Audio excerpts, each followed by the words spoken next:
Saudara-saudara yang dikasihi Tuhan, selamat berjumpa kembali di kanal Forum 195 di episode ke-61 yang merupakan bagian ketiga dari topik bagaimana memahami perkenanan Allah untuk memperoleh keselamatan.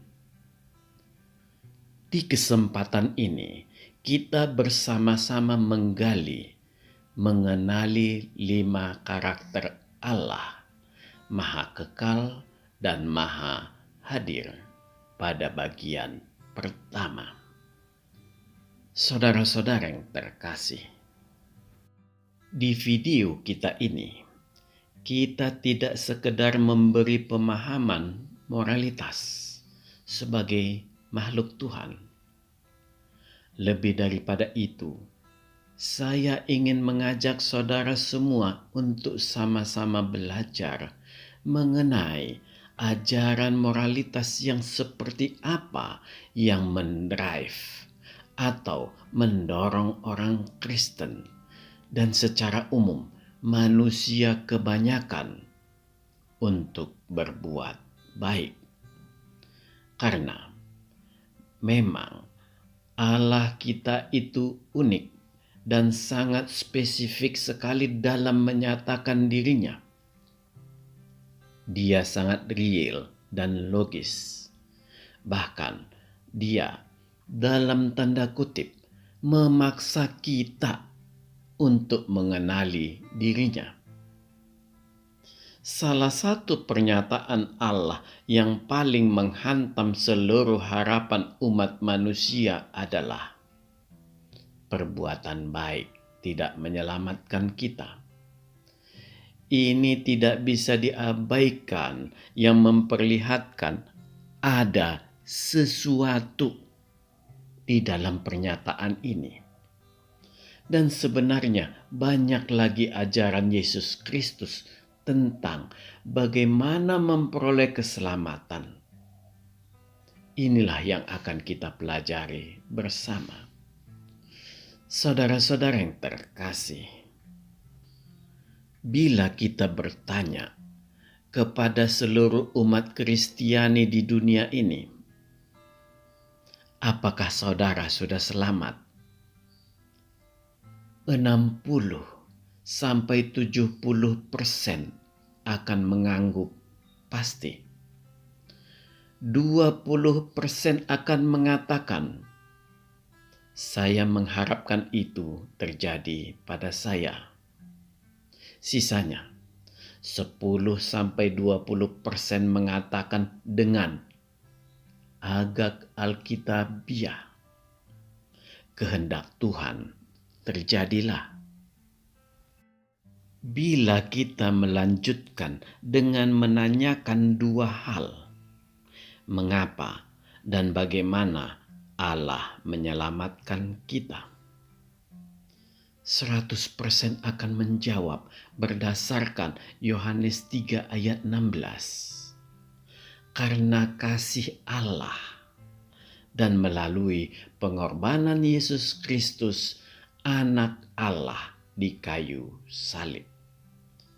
Inilah latar belakang kita untuk belajar, untuk memperoleh kepastian apa penyebab timbulnya ketidaksesuaian antara pertanyaan dengan jawaban tersebut. Dari jawaban di atas memperlihatkan ada 30-40% yang belum masuk di nalarnya tentang keselamatan. Timbul pertanyaan di benak kita. Mengapa dari jawaban yang mengatakan 100% mengerti tentang mengapa dan bagaimana Allah menyelamatkan kita bisa menghasilkan suatu ketidakpastian yang relatif cukup besar? Tampak ada satu benang merah yang terputus. Bahkan sebenarnya tidak cukup sampai di situ. Kalau kita menyelami lebih dalam lagi, mayoritas orang Kristen sebenarnya berada dalam posisi berbahaya dalam memahami keselamatan. Ada kelompok yang polos dan lugu yang memahami bahwa menerima Kristus sebagai juru selamat sudahlah cukup.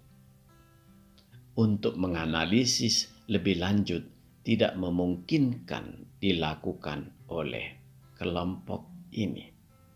Dan ini memperlihatkan tingkat kepolosannya dalam memahami Tuhan akan menyelamatkan dirinya.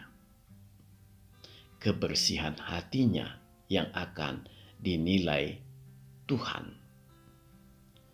Saudara-saudara yang terkasih, di zaman kemajuan teknologi sekarang ini, ditambah Alkitab yang sudah diterjemahkan ke banyak bahasa, bahkan sudah ke banyak bahasa suku, memperlihatkan kekhawatiran yang saya ungkapkan. Kita sudah masuk ke dalam kelompok yang berbahaya. Dari Alkitab kita tahu bagaimana Allah menyelamatkan manusia dan bagaimana manusia bisa memperoleh keselamatan. Kita harus jujur. Memang, kalau berdasarkan perbuatan baik, sungguh sangat sulit memperoleh keselamatan, bahkan cenderung mustahil. Dan memang ini sudah diisyaratkan Yesus Kristus dalam banyak pengajarannya, bahwa lebih mudah memasukkan unta ke dalam lubang jarum. Banyak orang yang benar-benar dengan tulus mengikuti ajaran Kristus ini. Tetapi tidak sedikit yang mengabaikan dan bahkan mereduksi arti keselamatan untuk menyenangkan diri sendiri. Kelompok ini yang sangat banyak pada saat ini bahkan menimbulkan sikap euforia yang berlebihan tentang keselamatan. Sekalipun di dalam hati kecilnya tetap ada keraguan atas keselamatan yang seperti apa yang sudah diperolehnya. Indikasi ini tampak dari banyaknya orang Kristen yang bertanya atas sikap hidup yang ditempuhnya. Apakah dia sudah diselamatkan? Biasanya gembala dari kelompok ini akan menjawab dengan lantang, pasti. Sesungguhnya lah, kita tidak boleh menghakimi mengenai beragamnya kelompok-kelompok dalam memahami keselamatan.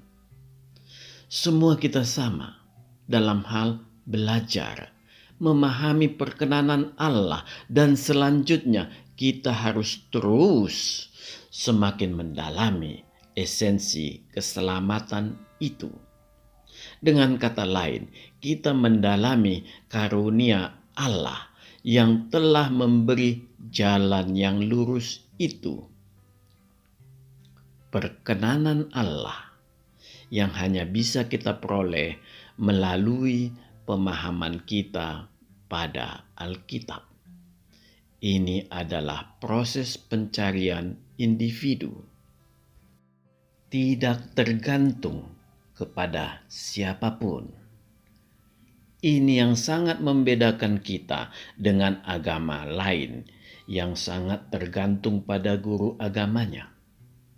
Orang Kristen harus tetap melakukan refleksi diri pada Alkitab mengenai apa yang diajarkan oleh gembala kita. Saudara-saudara yang terkasih, marilah kita mencari tahu dengan mendalami hal ini. Kita akan melihatnya dari satu pertanyaan yang cukup menggelitik hati kita. Apakah benar keselamatan itu tidak memerlukan syarat? Kalau gratis atau cuma-cuma, itu sudah pasti. Iya, memang Allah tidak membutuhkan apa-apa.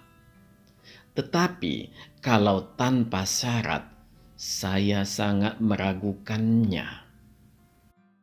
Kalau kita mau jujur, syarat tersebut sangat terang benderang ada. Kita yang merejusir menjadikan syarat tersebut menjadi tidak berarti, bahkan kita anggap tidak ada. Syarat ini memang membutuhkan kejujuran dari diri kita.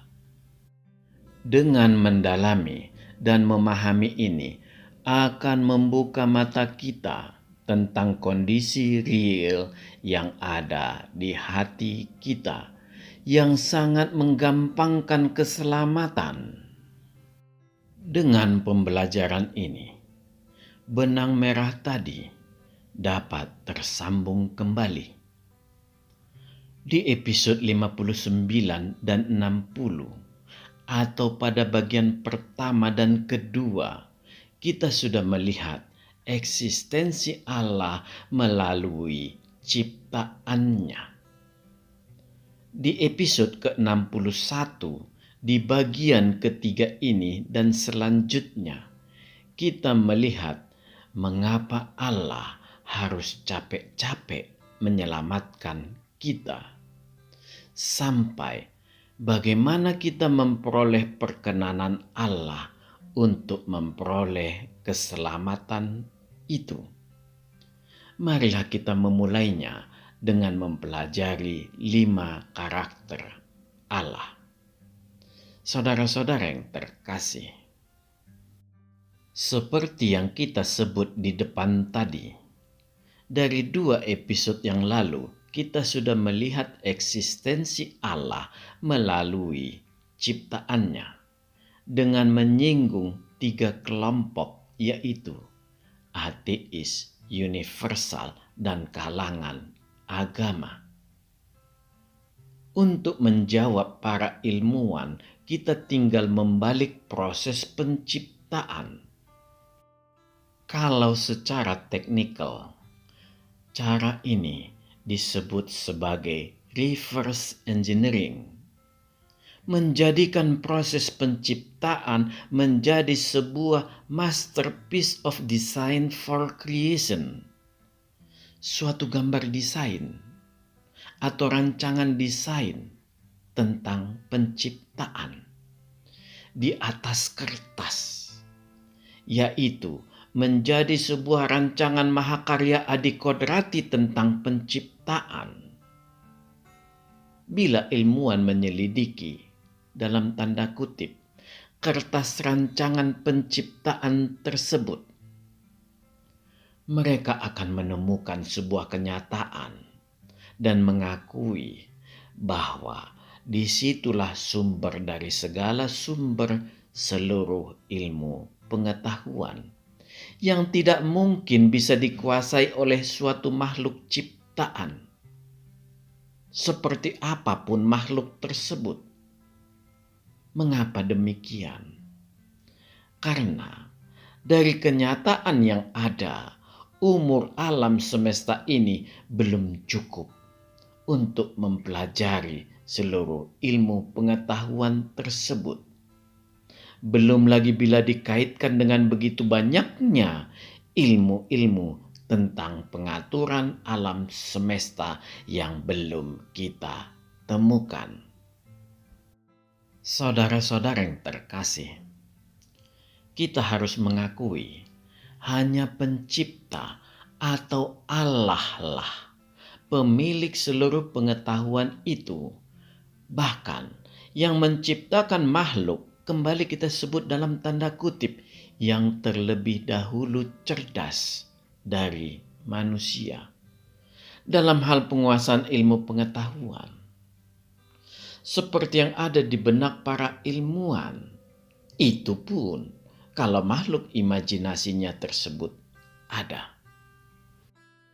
Memanglah alam semesta dan seluruh isinya tidak tercipta begitu saja atau dengan sendirinya, atau dengan spontan. Karena semua ciptaan tersebut tercipta dengan sangat baik, tidak asal-asalan, melainkan penuh integritas. Pencipta menerapkan hukum-hukumnya untuk diikuti seluruh alam ciptaannya. Itulah pencipta yang sempurna. Itulah Allah.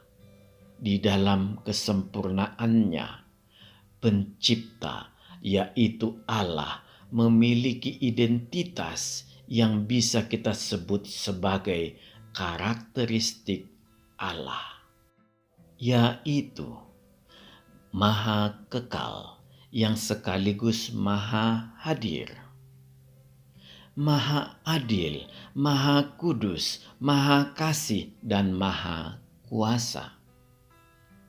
Kelima karakteristik Allah ini dengan terang benderang kita lihat dari ciptaannya dan penyertaannya di dalam sejarah kehidupan manusia. Marilah kita melihat satu persatu karakter Allah. Saudara-saudara yang terkasih, karakter Allah yang pertama adalah Maha Kekal dan Maha Hadir.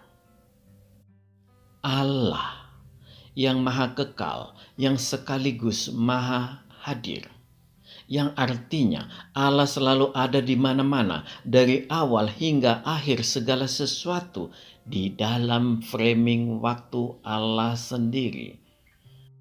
Arti lebih spesifik, Allah menguasai dimensi waktu yang ada di alam semesta yang diciptakannya. Dialah Alfa dan dialah Omega, yang awal dan yang akhir. Allah sudah ada sebelum segala sesuatu diciptakannya, dan Allah tetap ada setelah segala sesuatu yang diciptakannya berakhir ataupun berubah bentuk. Sebagaimana kesaksian Alkitab, menjadi langit baru dan bumi baru. Allah tetap ada selama-lamanya. Ini hanya memiliki arti waktu tidak berlaku bagi Allah. Dengan kata lain, Allah adalah Roh pemilik waktu. Dia ada di mana-mana. Pada waktu yang bersamaan, Dia ada dimanapun. Alkitab mengatakan lebih detail bahwa semua ciptaan ada di dalam Dia, di dalam Tuhan Yesus Kristus, di dalam Allah. Artinya, semua hal di alam semesta dan seluruh isinya, termasuk segala yang ada dan yang tiada dalam konsep pemahaman manusia, Dia ketahui dan tanpa dipengaruhi waktu. Dari mulai awal penciptaan sampai akhirnya, semua diketahuinya. Kita menjalani waktu kita di dunia, itu terjadi di dalam Allah, karena semua ada di dalam Dia. Ini dapat kita baca di kitab Kolose 1 ayat 16. Karena di dalam Dialah telah diciptakan segala sesuatu yang ada di sorga dan yang ada di bumi, yang kelihatan dan yang tidak kelihatan, baik singgasana maupun kerajaan, baik pemerintah maupun penguasa.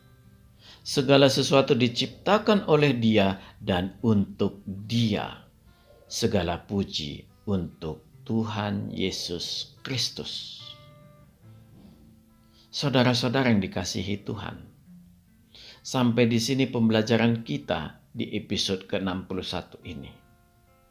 Kita akan kembali bertemu di episode 62 di topik yang sama, yang merupakan kelanjutan dari Allah Maha Kekal dan Maha Hadir pada bagian kedua.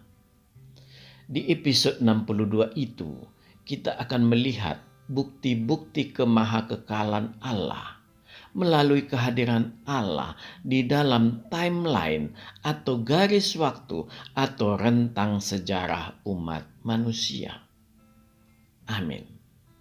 Tuhan memberkati. Marilah kita masuk ke saat teduh sejenak.